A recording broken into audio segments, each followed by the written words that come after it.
তো নমস্কার প্রত্যেককে। আপনারা দেখছেন truth with logic YouTube channel. আমি আজহার, আর আপনাদের সঙ্গে আজ কিছু কথা আলোচনা করার জন্য এসেছি। সেটা হচ্ছে, যারা প্রাথমিকের ইন্টারভিউয়ের জন্য প্রস্তুতি নিচ্ছেন তারা নিঃসন্দেহে জানেন যে প্রাথমিকের ইন্টারভিউয়ের জন্য মূল কিন্তু দুটো ভাগে বিভক্ত হয়েছে ইন্টারভিউটা। আগের দিনে কিন্তু সেটা ছিল না, সেটা নিয়ে অনেক কেস কাছারি সব কিছু হয়েছে, সেগুলো বাদ দিয়ে দিন। এখন আপনাদের কিন্তু নতুন করে নিজেদের জন্য যেটা চলছে, যে সিস্টেমে চলছে, সেটা কিন্তু ভালো করে জানতে হবে।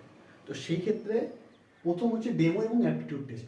এবার ডেমোটা ক্লাস আমি অলরেডি দিয়েছি, এবং তার সঙ্গে কিন্তু সেখানে 5 নাম্বার থাকবে, এবং অ্যাপটিটিউড টেস্ট যেটা, সেটাতেও কিন্তু 5 নাম্বার থাকবে। দুটোই কিন্তু 5 এবং 5, এই দুটোই মানে সমান গুরুত্বপূর্ণ। তো আমাদের ডেমো ক্লাস আমরা করছি, বাট ডেমো ক্লাস করাতে কি আমি আজ থেকে ঠিক করেছি যে ডেমোর একটা নির্দিষ্ট প্যাটার্ন ফলো করবো আমি। মানে কি, মানে প্রি প্রাইমারি থেকে ক্লাস 5 পর্যন্ত total pre primary, class 1, class 2, class 3, class 4, class 5, 6টা ক্লাস হচ্ছে। এই 6টা ক্লাসের জন্য ইন্ডিভিজুয়াল প্লেলিস্ট। মানে কি, প্রথম আমরা শুরু করবো প্রি প্রাইমারি থেকে। প্রি প্রাইমারির দুটো বই আছে, কুটুম কাটা, মজারু, এবং বিহান বলে আরও একটা বই আছে যেটা কিন্তু শিক্ষার্থীদের দেওয়া হয় না। তো মেনলি দুটো বই, কুটুম কাটা, মজারু, এই দুটো বই থেকেই আমি আপনাদের ইন্টারভিউয়ের জন্য একটা একটা করে টপিক বেছে নেবো। কারণ প্রি প্রাইমারির কিন্তু আপনার ডেমো ক্লাসটা মানে একটু খুব ছোটো, তো ওরা তো বেশি জিনিস নেই, ওই খুব অল্প জিনিসই আছে। তো প্রি প্রাইমারির দুটো বই থেকে একটা একটা করে করলে আমি মনে হয় না। তারপরে class 1, class 2, class 3, class 4, class 5, এটা থেকে আমি কিন্তু প্রত্যেকটা চ্যাপ্টার থেকে আপনার ডেমো ক্লাস করব।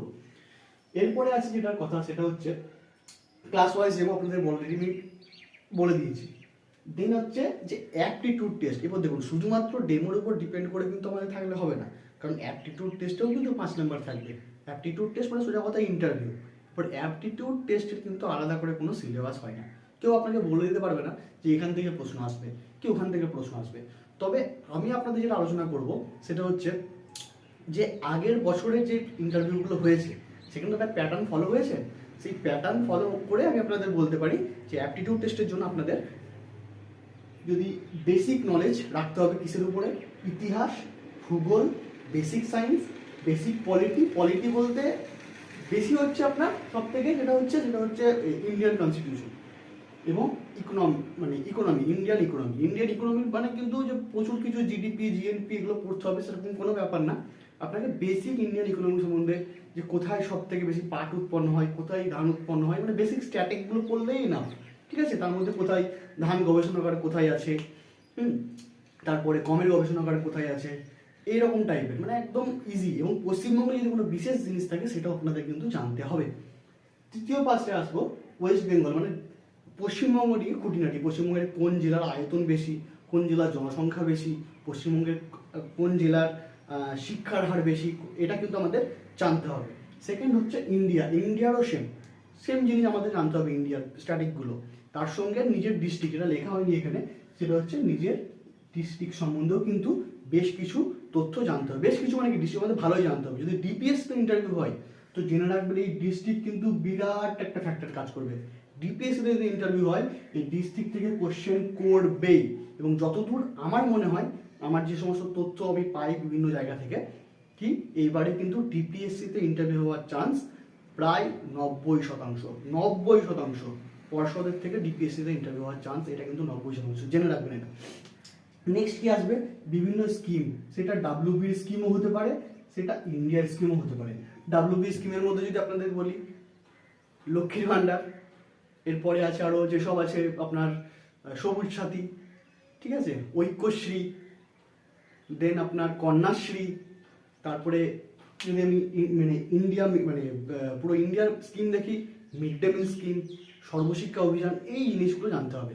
এবং সর্বশেষ সেটা হচ্ছে সিডিপি থেকে। এবার সিডিপি থেকে যেহেতু টেটে কোশ্চেন একটু বেশি হয়, 30 নম্বরের সিডিপি থাকে, শুধু তাই না সাবজেক্ট ওয়াইজও কোশ্চেন থাকে সিডিপির, সেই জন্য কিন্তু ইন্টারভিউতে সিডিপির কোশ্চেন করে না একদমই বলবো না। পড়তে আমাদের সব কিছুই হবে, অল্প অল্প করে সমস্ত কিছু পড়তে হবে, সমস্ত কিছু নলেজ নিয়ে যেতে হবে।